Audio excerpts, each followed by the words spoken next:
There are at least 7 signs that you're being manipulated in a relationship. If you're constantly second guessing yourself, feeling guilty when you shouldn't, apologizing even when you're not sure you did something wrong. My friend, understand this. Manipulation isn't just persuasion, it's control. It's twisting reality to serve one's needs at the expense of another. And in today's podcast, we're breaking down the 7 biggest signs of manipulation and how to break free. So welcome to the Campbell and Amanda podcast. My name is Campbell. My name's Amanda. Hey, honey, you ready for this one? I mean, it's not the most exciting thing to talk about. It's kind of sad. Yeah. But I think I'm ready. It's okay. It's okay. It's necessary. It is a necessary conversation that we need to have. And you and I have this thing in our relationship where we call each other out when we think we're manipulating each other. Mm-hmm. Very much so. Very much so. Sometimes we even make a game out of it. But in all seriousness, these 7 big signs are things that people usually miss. And we want to dive right in and talk about the first sign. You want to talk about it? Sure. Yes. Sign number 1. They, as in somebody else, your partner, your significant other, make you doubt your own reality. Mm-hmm. And we call that gaslighting. Gaslighting actually has an interesting history. It comes from a play from the 1940s, I think 1938, by a gentleman by the name of Patrick Hamilton, and it eventually was created into a movie by the same title, Gaslight. And the main character in this movie is a husband who manipulates his wife by dimming the lights in the house, the gas lights. And he was trying to make her think that she was insane. And every time she would bring it up, he would be like, no, it's not happening. And so that's where the term gaslighting comes from. And I know it has been overused and sometimes misused, but I think it is an important concept for us to talk about. And so like you say, they make you doubt your own reality.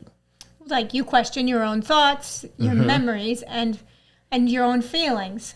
Mm-hmm. That's what those who are gaslighting you do to gain control. Yes.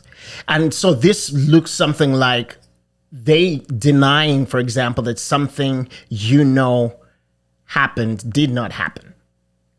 Right? Like, no, that really did not happen. And they make you begin to question your memory. They begin to question your experience or make you question your experience. And all of a sudden now you're filled with self-doubt because you're not sure that what they're saying is true or not. Yeah, isn't true or not, And that is just like, how would you do that to somebody that you say you love? I don't get it. Yeah, and this is the difficult thing about this entire conversation, that, there are levels of manipulation, and some people are just sociopathic. Other people have just are emotionally very immature. They've followed the models that their parents or grandparents their caretakers have given them or not given them. And, so they are just, their emotional awareness is broken majorly. And so like you might find yourself in a relationship that is one or the other, and hopefully the other is more redeemable, I feel like, than somebody who's sociopathic. Yes. And, you and I have counseled people sometimes who say things that their spouses say to them, and you're just like, I can't believe that somebody said that to you. Things like calling somebody too sensitive or crazy, when they express especially hurt. Like questioning somebody's depth of hurt and calling them too sensitive or childish, and that is like gut-wrenching for me, at least, So, and these people who are sociopathic or manipulate people, they rewrite history to make you look like the bad person. Yeah, that's the scary part. And you begin to forget what the truth is. Yes. And that's where you're gaslit. An example of that would be your partner openly flirts with somebody. You call them out. They laugh and say, wow, you're overreacting again. And the reality is that if you're always defending your own experience, then you are not the problem. They are. Yeah. And that is classic gaslighting, and that is a huge sign to see if you're being manipulated in a relationship. All right. What is the second sign, hon? The second sign is that they guilt trip you into compliance. So they use guilt and obligation to control your choices. And I mean, this happens in, whether it's a significant other, it happens in families and in any kind of relationship. But definitely you don't want to be in a lifelong partnership with somebody who's going to continually guilt trip you into compliance. Yes. Yeah. And it starts when they're young. I mean, we see it in kids, right? They act hurt or disappointed when you say no to them, right? Wanting to change your decision about something that you have said should be done, right? So they walk around with hurt feelings all day so that they can get you to change your mind. And they make you feel selfish for setting boundaries in your own life. Like for you to say no is, oh my gosh, why would you do that to me? Don't you love me anymore? I thought you loved me. And they go down this path of just guilt tripping you into compliance. And if you're not strong, you are going to just succumb to that without even realizing that you've become a victim of manipulation. Yeah, the moping is tiring. And you get, over time, it wears you down emotionally to see somebody moping about and sad. I think, you think of your own child, that happening when they don't get a toy that they requested. But now think of a full-grown adult who's moping about for God knows how long, and you begin to break down. Yeah. And this also shows up when they begin to bring up like past favors that they've done for you to pressure you into compliance. Remember, I did this thing for you. Why can't you just do this thing for me? And they keep on bringing up what they have done for you in order to change your decision in the moment. That is manipulation. That is guilt tripping you into compliance. Yeah, I mean, and it happens in a lot of family relationships where, whether it is related to visiting family and the spouse doesn't want to, we visited your family last year. Let's visit my family this year. We've done that 2 years in a row. Now it's my turn. Those kinds of things that you use against the person instead of actually working together as healthy adults to come up with a plan. Or you want to go out with your friends and then your partner is like, stay home with me, don't you love me anymore?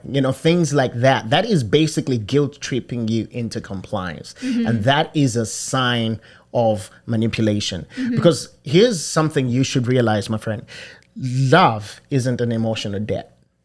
Love is not an emotional debt. You don't owe someone control over your choices. Right.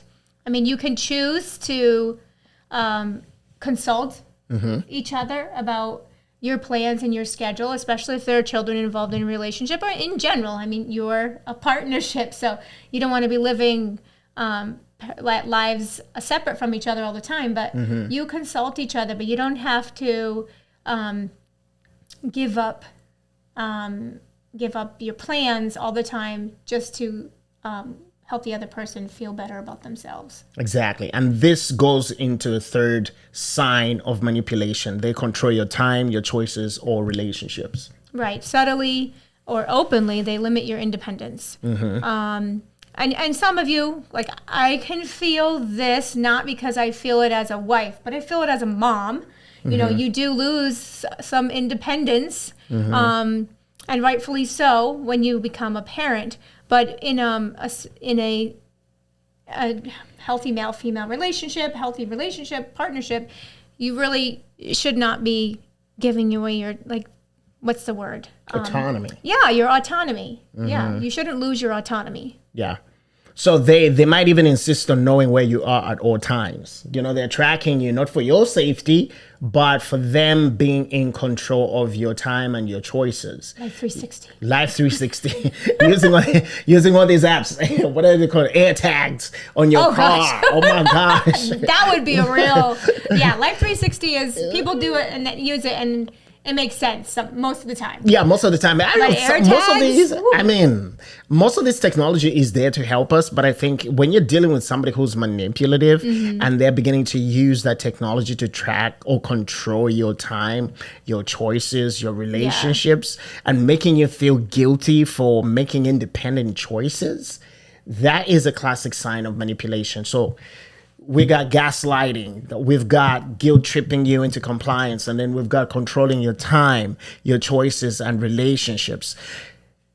And number 4, they play the victim to avoid responsibility. And so they flip the script. You turning your concerns into their suffering. You bring up an issue and suddenly they're the one who's hurt. They shut down, they cry, they go silent instead of communicating, and they use their trauma as an excuse for mistreating you. Oh, that is a big one, because I was hurt. Therefore, I have permission or the right to hurt you because hurt people hurt people. No, that is them using their victimhood to avoid responsibility. And it is a form of manipulation. And we have seen this where people give excuses for their partners, their spouses even. Like, no, that's the way he is. He had a tough upbringing, etc., and therefore excuse his behavior. No, you are manipulated, and wake up before something bad really happens.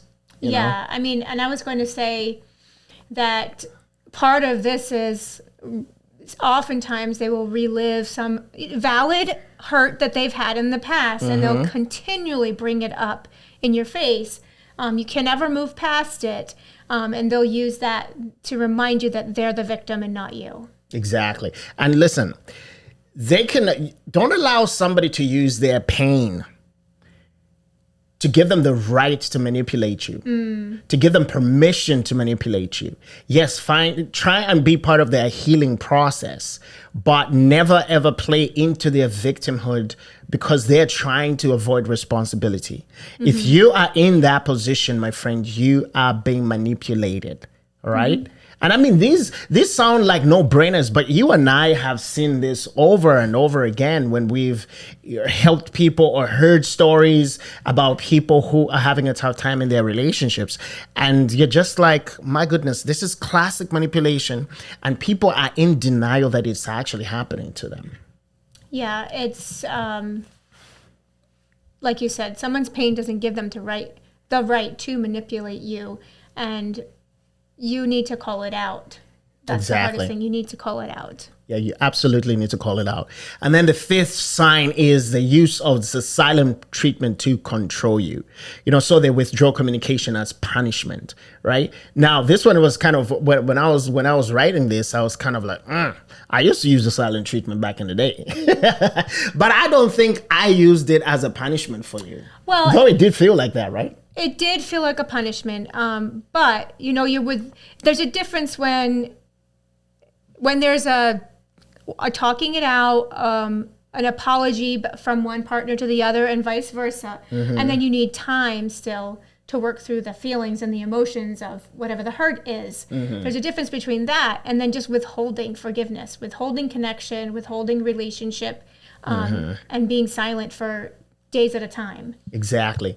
And listen, for me, the silent treatment was that is the only way I knew how to handle conflict. And I think we talked about it in one of our podcasts too. You have a sharp tongue. Yes, I have a sharp. You can have a sharp tongue. Yeah, I can have a sharp tongue, and therefore I have to be very careful when I speak, especially when I'm angry. So I would rather keep quiet, think through what I'm going to talk about or how I'm going to respond in a particular situation rather than say something I will regret. But that, I think I took that to the extreme in that, being a single man, I could do that. I could withdraw and be by myself for days on end because I wasn't living with anybody else.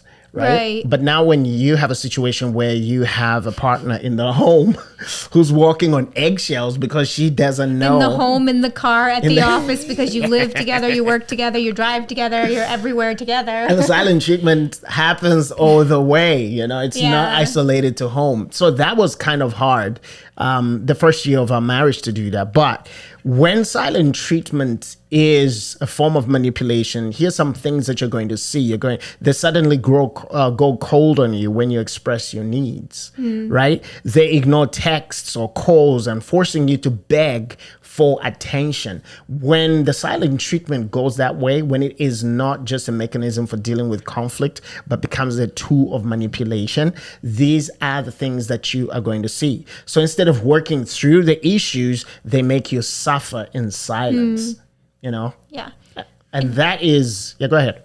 I mean, and you wonder, do they really love me? And so if anybody is, like I was at that time, a people pleaser, and from a background where my family would argue and yell and have a lot of drama, and in the next breath, literally say, I love you, give me a kiss.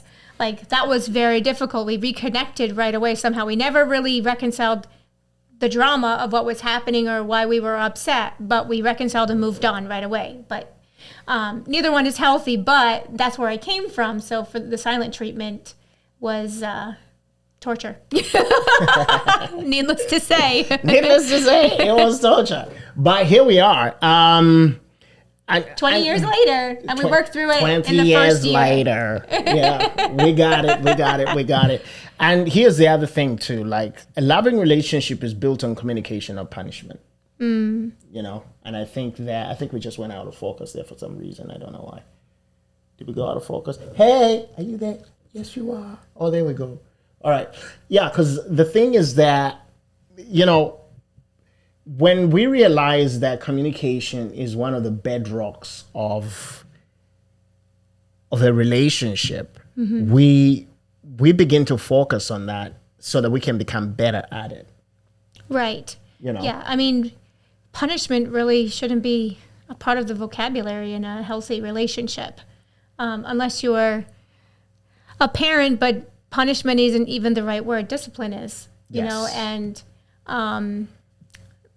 so punishment is really not a positive word at all in a healthy relationship. And it goes kind of into the sixth sign, which is the use of love as a weapon. So they give or withhold affection based on your behavior. If you are good to them, then therefore they're going to show affection towards you. That is manipulation, because then you are just trying to be on their good side every time. And that is exhausting. Yeah, and that's a transactional relationship too. Yes. It's like, you scratch my back, maybe I'll scratch yours. And it's, until you do something they don't like. And then again, it's punishment, using love as a weapon, making you feel like you have to earn their affection, where you should just be worthy of love within that relationship, whether you are in error or not. You work through it. Exactly. And, them creating distance between you to manipulate your behavior, right? And that is classic case of using love as a weapon. At that point, do we even call it love or just pure? Just That's affection? what I'm thinking. You become a tool. Yes. You become a tool. So you can meet there. Like I said, it's transactional. You just all of a sudden become a tool. You're not a partner. You're not a helpmate. You're not somebody you're not working as a team. You're not equals. And that's what the manipulator wants you to know, is you're not an equal. And that's when they use love as a weapon. Yeah. And so love isn't a favor. Love isn't a favor you have to repay. That is not, it's not a transaction like you said, and that leads us into sign number 7. They make you feel like you owe them. They turn relationships into emotional debts, and they remind you that, all they've done for you to guilt you again into compliance. And they act like you owe them love, attention, or sacrifices. Right. I always do this for you. I always go out of the way for you. Therefore, you should. And never, I never ask you to do this, and you've always asking me. So that language is, very controlling. Very controlling. And they're using what you've done for them and past favors as leverage to control you. Yeah. Yeah. So after everything I've done, you really can't do this one thing for me. And that's just that's just classic manipulation. Sometimes we're blindsided and we're blinded by love and we don't want to admit it, but we also need to call it out what it is. We have to call it what it is. We have to call it out. And here are some things that we just want you to walk away with in terms of how to break free from manipulation. First of all, number one, trust your own reality, right? If something feels wrong, don't dismiss it. Manipulators thrive on doubt. Remember, again, gaslighting is from really making people question their own actions and memories and experiences. So the first thing that you have to do to break free from manipulation is to trust your own reality. Yeah. Then trust what you know happened. Exactly. And speak up for what you know happened. And in some cases, you might have to be very adamant about your defense of what happened in order to break the hold of the manipulator over your life. Because I will tell you that the moment you start calling out people on their manipulation, and the moment you start really trusting your own reality and speaking for your own reality, that makes manipulators very uncomfortable because they begin to realize that they're losing control. And it could look like you saying something like, well, it seems like we don't agree, so we're going to agree to disagree. And that's the stance that I will take. But it doesn't change. It shouldn't change the way we can connect and move forward. Exactly. If it does, then that's manipulation. Then it's manipulation. So first, trust your own reality. Second, set boundaries. If somebody disrespects your time, your choices, or emotions, hold your ground. You don't need to dismiss. You do not need permission, rather, to protect yourself. Stand your ground.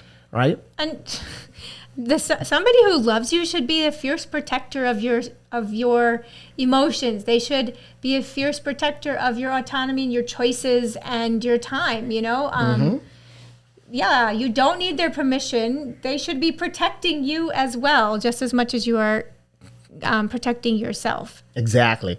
So number one, trust your own reality. Number two, set boundaries. Number three, recognize that love shouldn't feel like a battle. And I'm remembering that's like, love is a battlefield.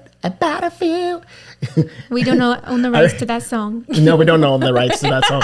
And I remember Simon Cowell on American Idol going like, why does love have to be a battlefield? I'm like, right on. Why does it have to feel like that? But in all seriousness, recognize that love shouldn't feel like a battle. A real partner listens, respects your feelings, and supports your independence. Yeah. Super, super important. I've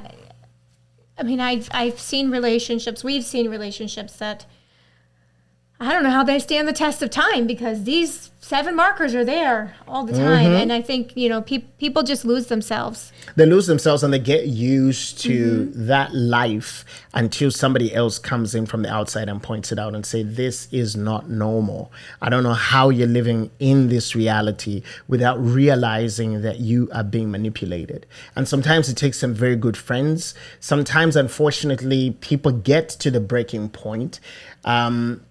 And then to me, sometimes that is a little bit too late to even either salvage the relationship or even help somebody get back into a place of health because they have lived for years in this reality that has been controlled by somebody else. PTSD. Yeah, exactly. Literally PTSD. Yeah, yep. And every relationship that you have will be guarded. Every relationship you'll have, you will feel like you have to earn people's love. Even outside, like whether it's a friend or a sibling that you grew up with, relationships change because now you doubt yourself. You're on the defense as soon as somebody wants to say something, a point of criticism or feedback, whether it's at work or even those work relationships too are impacted by this trauma. And it really is detrimental to your health.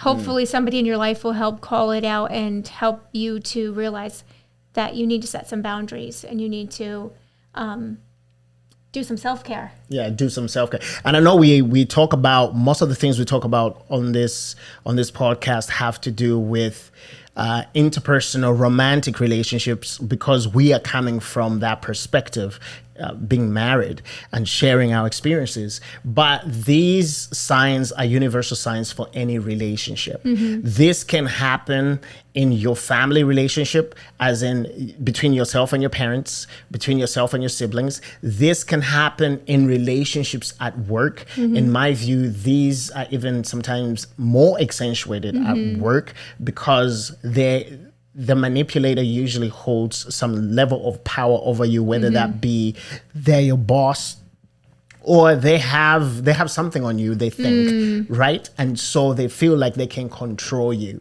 And so it is super important that you kind of rewatch this and just think through these 7 signs of manipulation. Let's do a quick rundown with through the list again. Sure. Sign number 1, they make you doubt your own reality, which we called gaslighting. Number 2, they guilt trip you into compliance. 3, they control your time, choices, and relationships. 4, they play the victim to avoid responsibility. Number 5, they use the silent treatment to control you. Number 6, they use love as a weapon. And number 7, they make you feel like you owe them. All right. And we say to break free, trust your own reality, set boundaries, and recognize that love shouldn't feel like a battle. And here is our final takeaway. Listen, manipulation isn't love. It's simply control.